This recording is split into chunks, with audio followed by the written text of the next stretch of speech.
সেই খেতে তিনি দেবা না গাইলার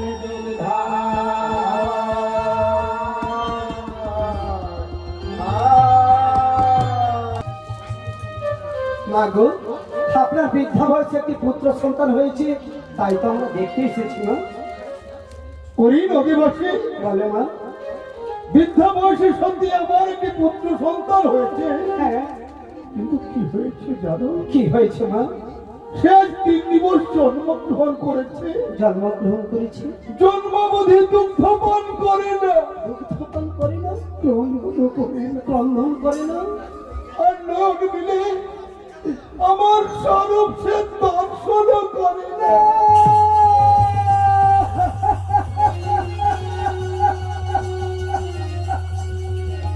কে কি শোনালে বাবা? 3 দিবসের ছোট্ট শিশু জন্মগ্রহণ করে দুগ্ধপান করে না, চক্ষু মিলে চেয়ে দেখে না, এমন পায়ের স্বরূপটাও দর্শন করে না। না, কি করছে মা? নারী নদীবাসী, মা, সেই জন্যই তো আমি ভাবছি এই সত্যজাত শিশুকে নিয়ে আমি কি করবো। বলতে পারো বাবা? কেন মা? তোমরা বলো না, এই সত্যজাত শিশুকে আমি কি করবো। কেন মা? আপনি কেন ভাবছেন?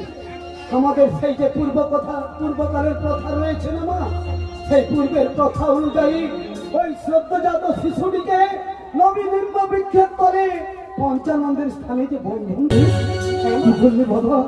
আমার আমার এই সত্যজাত শিশুকে আমি আমি ওই অদূরে নিম্ন বিক্ষত বন্ধন